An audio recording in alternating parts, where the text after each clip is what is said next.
तो अरावली को बचाने की मुहिम में सुप्रीम कोर्ट बड़ी ढाल की तरह उभरा है। देश की सबसे पुरानी पर्वत श्रृंखला या कहें दुनिया की सबसे पुरानी पर्वत श्रृंखलाओं में से एक अरावली को लेकर उठे विवाद के बीच सुप्रीम अदालत ने स्वतः संज्ञान लिया है और 20 नवंबर के अपने ही फैसले पर रोक लगा दी है। अरावली पर सुनवाई के दौरान कोर्ट ने आदेश दिया कि इस मामले की जांच के लिए एक्सपर्ट कमेटी गठित की जाए, जो मौजूदा विशेषज्ञ समिति की रिपोर्ट का विश्लेषण करेगी और संबंधित मुद्दों पर कोर्ट को सुझाव देगी। कोर्ट ने केंद्र और अरावली के 4 राज्यों राजस्थान, गुजरात, दिल्ली और हरियाणा को भी नोटिस जारी कर प्रतिक्रिया मांगी है। अरावली पर सुप्रीम कोर्ट की तरफ से 5 सवाल भी उठाए गए हैं और अब इस मामले की अगली सुनवाई 21 जनवरी 2026 को होगी। तब तक खनन पर भी रोक रहेगी। सुप्रीम कोर्ट के फैसले का पर्यावरणविद स्वागत करते दिखे। सुप्रीम कोर्ट के नए फैसले पर राजनीतिक पार्टियों की तरफ से भी प्रतिक्रियाएं आई हैं और वो भी फैसले का स्वागत करते दिख रहे हैं। साथ ही अरावली को बचाने के लिए अब केंद्र सरकार से एक्शन प्लान भी बताने की बात कह रहे हैं।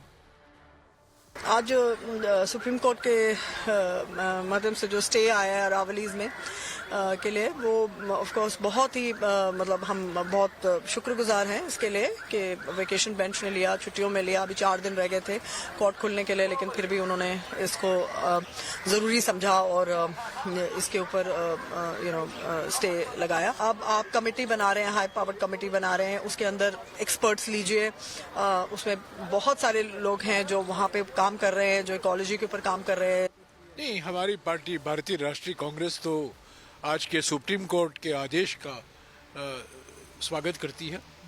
जो परिभाषा बदलने की कोशिश की गई थी मोदी सरकार द्वारा कि सिर्फ 100 मीटर के ऊपर जो पर्वत हैं उनको अरावली कहा जाना चाहिए, इसका मकसद तो एक ही था कि खनन जो खान हैं, जो खान के भंडार हैं, जो माइंस हैं, माइनिंग एक्टिविटी हैं, बिल्डिंग, कंस्ट्रक्शन, रियल एस्टेट और सभी को और बढ़ावा दें अरावली में। तो सुप्रीम कोर्ट ने कहा ये बड़ा संवेदनशील मामला है, इस पर और विचार करने की ज़रूरत है और 20 नवंबर को जो ऑर्डर निकाला गया था उसको स्थगित किया है। ये कोई राजनीति नहीं की है।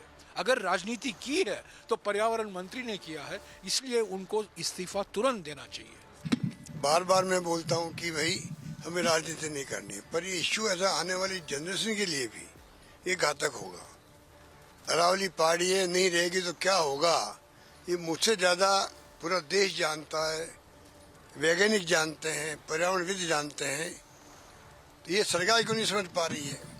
अब मुझे उम्मीद है कि जो सुप्रीम कोर्ट ने 2-2 का आज फैसला दिया है, पहली सुनवाई के अंदर शियो मोटो केस अपने हाथ में लेकर के स्टे किया है, इसके अपने मायने होना ये समझना चाहिए।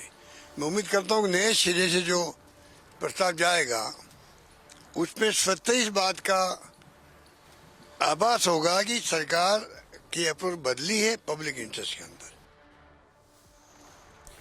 तो सुप्रीम कोर्ट के आज के संज्ञान के बाद आपने देखा कि पर्यावरणविद स्वागत कर रहे हैं, लेकिन विपक्ष लगातार हमलावर है। हालांकि विपक्ष के इन तमाम आरोपों पर सत्ता पक्ष के पास काट भी मौजूद है। इसे भी सुनते चलिए। अरावली तो अरावली है, अरावली के लाभ ही लाभ है, नुकसान तो कुछ नहीं है। प्रकृति ने जो कुछ भी दिया हमारे को, वो उसमें दखल नहीं करना चाहिए, उसको वैसे ही रहना देना चाहिए। अरावली नाम है, उसकी हाइट थोड़ी है, ज़्यादा है, अरावली है वो, और उससे दिल्ली सेफ है। अगर ये पहाड़ पर्वत दरिया अगर ना हो तो फिर बड़ी दिक्कत आएगी जीवन के व्यतीत करने में भी। बड़ी हवा भी रोकता है, रेत भी रोकता है, और पहाड़ों में जो बारिश होती है पानी का भी स्टोरेज होता है, वो धीरे धीरे रस रस के खेतों में आता है, इसलिए इसके तो लाभ ही लाभ है।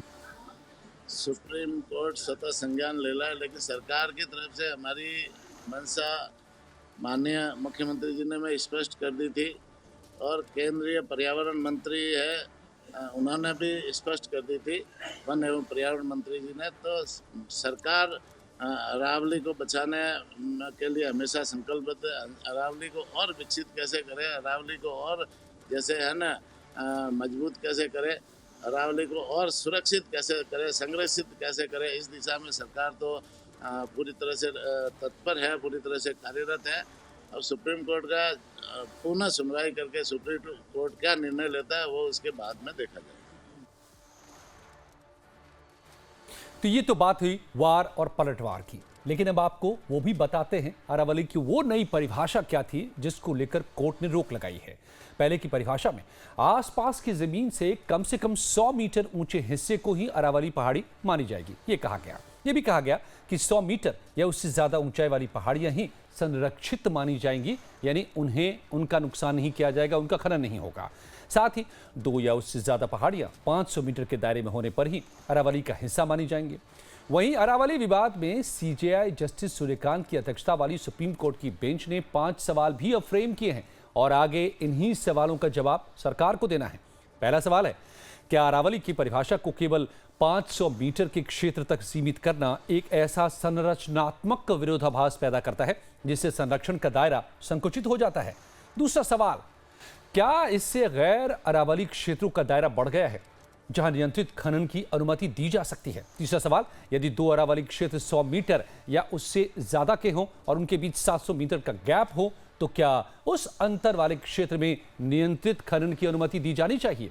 चौथा सवाल है कि इकोलॉजिकल कम्युनिटी को सुरक्षित कैसे रखा जाए? और पांचवा सवाल कि यदि नियमों में कोई बड़ा कानूनी खालीपन आता है तो क्या अरावली की संरचनात्मक मजबूती बनाए रखने के लिए डिटेल्ड एनालिसिस की जरूरत पड़ेगी? इस सब के बीच पूरे देश में अरावली को बचाने के लिए जंग छिड़ी है। जयपुर से उदयपुर तक सेव अरावली मुहिम शुरू की जा चुकी है। हालांकि केंद्र सरकार ने पूरी अरावली रेंज में नए माइनिंग लीज पर कंप्लीट बैन लगा दिया, यानी अरावली के किसी भी हिस्से में खनन की नई मंजूरी नहीं मिलेगी। ये नियम पूरे लैंडस्केप पर समान रूप से लागू होगा। इसका मकसद अनियंत्रित खुदाई को हमेशा के लिए खत्म करना है। सरकार ने साफ किया है कि पर्यावरण और गिरते वाटर लेवल से कोई समझौता नहीं होगा। अरावली में हो रही खनन गतिविधियों को पर्यावरण की सुरक्षा के मद्देनजर सख्ती से नियंत्रित किया जाएगा। केंद्र सरकार ने राज्यों को भी यह निर्देश दिया है कि पहले से जारी खनन पर पर्यावरण सुरक्षा का कड़ाई से पालन कराएं। तो अब इस सब के बीच में सरकार की तरफ से बयान भी आया है, खास करके जो सुप्रीम कोर्ट ने संज्ञान लिया है, जो सवाल उठाए हैं, जो इस पर सरकार से जवाब मांगा है, इस सब को लेकर के भूपेंद्र यादव ने कहा है कि हम कोर्ट के फैसले का स्वागत करते हैं, हम उस पर काम करेंगे, हम इसके समाधान के लिए कमेटी बनाएंगे और पूरे मामले की जांच पड़ताल भी करेंगे। तो अब सवाल इन सब के बीच में है कि आखिर कैसे ये पूरा मसला आगे बढ़ेगा। क्या अब जो खतरा तुरंत पैदा हो चुका था, उस खतरे को देखते हुए क्या अब सुप्रीम कोर्ट के इस संज्ञान लेने के बाद, सुनवाई के बाद, और जो एक सिलसिला शुरू हुआ है सुनवाई का, क्या वो भी इसके बाद अब माना जाए कि महफूज है अरावली? मेरे साथ नेहा शालिनी दुआ, खास मेहमान भी जुड़े हुए नेता बीजेपी है, वरुण पुरोहित कांग्रेस के नेता, अनिल सूद पर्यावरणविद मेरे साथ मौजूद हैं और अवनीश वत्स नेता बीजेपी मेरे साथ मौजूद है। आप सभी का बहुत बहुत स्वागत है। सर, सबसे पहले अनिल सूद जी, आपसे मैं समझना चाहूंगा सर कि क्या आज कितना अहम है सुप्रीम कोर्ट का संज्ञान लेकर इस पर सुनवाई करना और जो भी सवाल पूछे गए हैं या जो मुद्दे उठाए गए आज? सर, ये बहुत ही सराहनीय और उत्साहवर्धक फैसला है माननीय सर्वोच्च न्यायालय का, और खास करके लास्ट जो डायरेक्शन है उसमें 2 वर्ड यूज किए हैं माननीय सर्वोच्च न्यायालय ने। डोमेन एक्सपर्ट्स की कमेटी कॉन्स्टिट्यूट की जाएगी। जैसे ही डोमेन एक्सपर्ट्स की बात आती है तो पिछली जो रिपोर्ट वो अपने आप ही बेमानी हो जाती है, क्योंकि पिछली जो रिपोर्ट में पैरा 22 में माननीय सर्वोच्च न्यायालय ने जो कमेटी का कॉन्स्टिट्यूशन डिटेल किया था, वो 6 तो ब्यूरोक्रेट्स थे और 3 की रिप्रेजेंटेशन थी। एफएसआई इनकम्पिटेंट है इसकी अरावली की डेफिनेशन को डिफाइन करने के लिए, क्योंकि ये सिर्फ फॉरेस्ट ही नहीं, यहाँ पे मॉर्फोलॉजिकल रिज भी है, गैर मुमकिन पहाड़ भी है, जो वो हिस्सा है जो कभी फॉरेस्ट हुआ करते थे। तो कुल मिला के पूरे एरिया को प्रोटेक्ट करने के लिए GS geological survey of India की जो है जी प्रेजेंस बहुत जरूरी थी, जो कि डाइल्यूट कर दी गई थी। और सीईसी का भी जो है रोल काफी डाइल्यूटेड था इसमें, क्योंकि सीईसी जब दिल्ली रिज की बात करती है तो जियोलॉजिकल सर्वे ऑफ इंडिया की बात करती है, सर जब पूरी अरावली रेंज की बात करती है तो वो बात करती है फॉरेस्ट सर्वे ऑफ इंडिया। तो दोनों में बहुत बड़ा विरोधाभास था। ये जो विरोधाभास आज की जो था, जजमेंट इसको के लेकर हिसाब के से- सियासी तकरार भी शुरू हो गए थे, ये भी हमने देखा है सर। तो नेहा शाली दुआ जी हैं बीजेपी के नेता, जी। उनसे भी जरा पूछ लेता हूं। नेहा जी, तो अब तो आप मानेंगी सुप्रीम कोर्ट ने खुद स्वतः संज्ञान लिया है और अब साफ तौर पे तमाम सवाल उठा दिए हैं। अब आपके पास डिफेंड करने के लिए नहीं है। हमारे पास डिफेंड करने के लिए झा जी बहुत कुछ है। देखिए, पहली बात तो हमारे जो नेता हैं पर्यावरण मंत्री माननीय भूपेंद्र यादव जी, उन्होंने पहले ही ट्वीट करके ये बात बोली कि जो भी पर्यावरण की रक्षा के लिए, सुरक्षा के लिए हमें जो भी संज्ञान लेना पड़ेगा, जो भी अहम कदम उठाने होंगे, सरकार उठाएगी और उसके लिए प्रतिबद्ध भी है, क्योंकि हमारा काम है एनवायरनमेंट को सही रखना। लेकिन थोड़ा सा पीछे अगर हम जाएं तो, क्योंकि मैं आपको थोड़ा सा याद दिलाना चाहती हूँ, जो आज गहलोत जी या कांग्रेस की सरकार इतना हाय तौबा और इतना कुछ बोल रही है, इस सरकार के ऊपर उंगली उठा रही, जबकि हम तो चलो अभी 10 साल से आए हैं। 2010 में मुझे अच्छी तरह याद है, 18 अक्टूबर 2010 को एक कमेटी की वो थी, रिपोर्ट थी इंटेलिजेंस की, जो भेजी गई कोर्ट में, हाई कोर्ट द्वारा, कि गहलोत सरकार में कि खनन जो हो रहा है, अवैध तरीके से खनन किया जा रहा है, जिसका सारा जो खनन है वो हरियाणा सरकार को और दिल्ली में सरकार को भेजा जा रहा है। और उस वक्त केंद्र में किसकी सरकार थी? कांग्रेस की सरकार थी। और उस वक्त दिल्ली में किसकी सरकार थी? कांग्रेस की सरकार थी। उस वक्त हरियाणा में किसकी सरकार थी? कांग्रेस की सरकार थी। उस वक्त जब भेजा तो गया नेहा ये जी, खनन क्या अवैध तब तरीके से कांग्रेस ने जो करके, किया, अब आपका उसका बदला आप अरावली से ले रही थी क्या? कि आपने कहा कि चलो अरावली को ही खत्म कर देते हैं, बिल्कुल बाकी नहीं, खत्म। बिल्कुल नहीं। वो आपकी बात ठीक है, आप जो कह रहे हैं वही मैं आपको बता रही हूँ। अवैध तरीके से खनन कर करके दिल्ली और हरियाणा की सरकारों में भेजा गया। फिर जब सेक्रेटरी तो आपने खनन को वैध बनाने का फैसला क्यों कर लिया? इंटेलिजेंस ने रिपोर्ट आपने तो पूरे अरावली में ही खनन को वैध बना दिया। क्यों किया गया?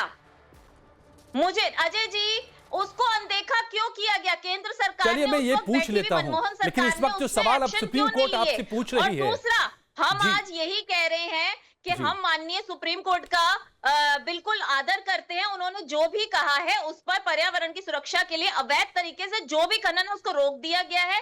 जितने भी अभी तक इशू किए गए थे टेंडर्स, ठीक है। कि यहाँ पर आप वरुण जी, वो वरुण कर पुरोहित सकते हैं, जी। उसको भी कैंसिल कर दिया गया है। नहीं, स्टिल नहीं। जब तक कोई रिपोर्ट नहीं आती यहाँ की सुप्रीम कोर्ट की, ऑलराइट तब नेहा तक जी, के लिए I'll सारी get back to कार्यवाही you, रोक मैं आपके दी। पास आऊंगा, ठीक है। लेकिन वरुण जी देखिए, पॉलिटिकल स्कोर अपनी जगह है, आप दोनों लोग हमेशा करते रहेंगे, दोनों पार्टियां एक दूसरे पर करते रहेंगे, that's what is politics is all about. लेकिन ये मुद्दा उससे बहुत बड़ा है।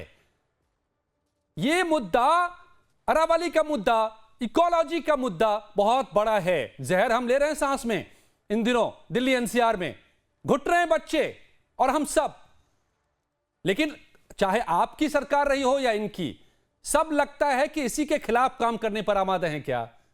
पर्यावरण के खिलाफ, अरावली के खिलाफ, पेड़ पौधों के खिलाफ, हमारी नेचर के खिलाफ। देखिए, सबसे पहले तो सुप्रीम कोर्ट को साधुवाद और आपको मीडिया को साधुवाद देता हूं कि हमारे राजपुताना की आवाज आप लोगों ने सुनी और आगे बढ़ाई। सुप्रीम कोर्ट से हमको रिलीफ मिला। लेकिन मैं आपको एक चीज बताना चाहता हूं, लो डेंसिटी एक्टिविटीज के लिए this was done under the model regulations for conservation of hills in urban areas 2024। ये कब आया है? ये राजस्थान सरकार लाई है। इसने the regulations which replaced the 2018 hill conservation norms classify hills into 3 categories based on slope. अब इन्होंने क्या किया है, जो हिली एरिया को है वो रिजॉर्ट खोलना, कोई कंस्ट्रक्शन खोलना, इस टाइप के लिए लो डेंसिटी मान के उसके लिए कर दिया। तो क्या ये रूल्स वो वापस लेंगे 2024 के इन्होंने बनाए राजस्थान? आप आरोप लगा दो कांग्रेस की सरकार थी, कांग्रेस, तो भाई आपको 10 साल से लाए, तो क्या आप 10 साल में, आपने सही पूछा, 10 साल में आप सो रहे थे क्या? आपको ध्यान ही नहीं है? अरावली रेंज पूरी सबसे बड़ी रेंज, सबसे ओल्डेस्ट माउंटेन्स, आपको क्यों नहीं? आप पर्यावरण एक्सपर्ट जो, देखिए सरकार की, मैं बताऊं, किसी का क्रिटिसिज्म नहीं कर रहा, मैं तो अबव पार्टी पॉलिटिक्स की बात कर रहा हूँ। ये जो केंद्र की सरकार आई है जी, तो दोनों ही सरकारों की बात करूंगा, मनमोहन सिंह केंद्र की सरकार, मोदी सेंट्रिक सरकार है, ये कभी भी किसी भी मैटर में अपने एक्सपर्ट से बात करना ही नहीं चाहती। मैंने किया, मैं नॉन बायोलॉजिकल में मेरी गारंटी, इससे ऑब्सेशन से, सेल्फ ऑब्सेशन से बाहर नहीं आई। और दूसरी बात, जो पूंजीवादी व्यवस्था मनमोहन सिंह जी के टाइम लाई गई देश में, ठीक है। उसका भी विकराल रूप हो गया रे। पूंजीवाद की काली छाया देश पे छा चुकी है। इनका तो एक ही उद्देश्य है, शैतान जिंदाबाद। इनको आम आदमी से कोई मतलब नहीं। तो आपने जो प्रश्न उठाया सारी सरकारों का, ये बड़ा जायज प्रश्न उठाया, इसलिए मैंने मीडिया को साधुवाद दिया, क्योंकि मैं कांग्रेस बीजेपी अलग राजपुताना का आदमी हूँ। मेरी आग लगी, खून हो, ठीक है। पूरे देश राजस्थान का खून उबाल कर आज Alright, भी sir. ठीक आप है। हर चीज में जस्टिफिकेशन करने लग रहे हैं। सुप्रीम कोर्ट के इस जजमेंट के बाद मंत्री को इस्तीफा देना चाहिए, नैतिकता हो तो, शुचिता हो उसके अंदर में तो, लेकिन किस बेशर्मी से छोड़िए अपने ट्वीट कर छोड़िए रहे हैं, सर, अपने ये कर रहे हैं, छोड़िए उसको ये justify कर पॉलिटिकल रहे हैं। बातें नहीं नहीं अच्छी लगती है, कम से कम ऐसे विषय पर जो वाकई हमारी ही नहीं, पूरी नहीं, हमारी political कर धरती, ही नहीं हमारी रहा इकोलॉजी के जीने मरने का सवाल है। अब जी जी ठीक है, अनिल सूद साहब, बियॉन्ड पॉलिटिक्स हम बात करें कि क्या अरावली को हम अब बचा पाएंगे? वो रास्ते अब नजर आ रहे हैं, क्योंकि अंधेरा दिख रहा था, अगर अरावली पर खतरा दिख रहा था तो जी अब रोशनी दिखाई दे रही है। आपको उम्मीद है? आप थोड़ी आशा की किरण दिखाई दी है, एक उम्मीद जगी है कि अरावली को बचाया जा सकेगा, क्योंकि पिछले अगर 2018 का माननीय सर्वोच्च न्यायालय की एक ऑब्जर्वेशन है कि 31 पहाड़ गुम हो चुके हैं। राजस्थान में 5 साल बीजेपी गवर्नमेंट रहती है, 5 साल कांग्रेस की गवर्नमेंट रहती है।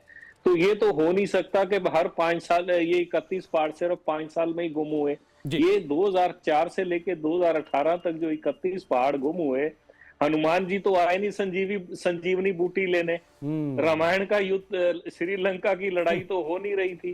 तो कुल मिला के ये सारे पॉलिटिशियंस, ये सारे पूरे मसले में सब पॉलिटिशियन मिले हुए हैं, जो कि हाल ही में रिपोर्ट्स भी, टाइम्स ऑफ इंडिया की भी रिपोर्ट्स आई हैं कि किसने किस गवर्नमेंट के टेन्योर में कितनी माइनिंग की जो है परमिशन दी गई।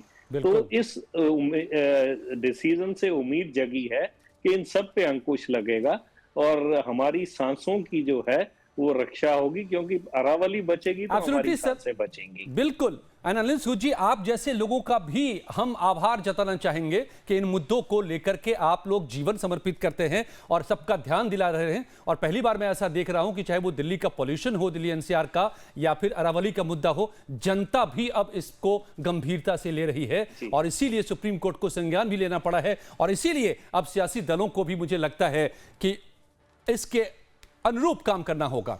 धन्यवाद अनिल सूद साहब, आपका हमारे साथ जुड़ने के लिए। मैं आपका भी धन्यवाद करना चाहूंगा झा जी। Thank you, आप sir. सबकी बड़ी पॉजिटिव सपोर्ट रही है, मीडिया की आप सबकी बहुत पॉजिटिव सपोर्ट रही इस इश्यू को हाईलाइट करने में। उसके बगैर ये संभव नहीं था, क्योंकि तो सर आप बहुत ही सबको साफ मेरा है, बहुत-बहुत अगर अब भी धन्यवाद। नहीं हम जागे तो ऑलरेडी बहुत देर हो चुकी है। हम भुगत रहे हैं, हम सब भुगत रहे हैं धरती पर। 100 साल से भी कम का वक्त बताया है प्रोफेसर हॉकिंस ने इसको लेकर के, धरती की उम्र अब तो अभी नहीं जागे तो कब जागेंगे। Thank you sir. लेकिन हमारे सियासी मेहमान बने रहेंगे, क्योंकि अगली स्टोरी पर हम उनसे भी जवाब लेंगे।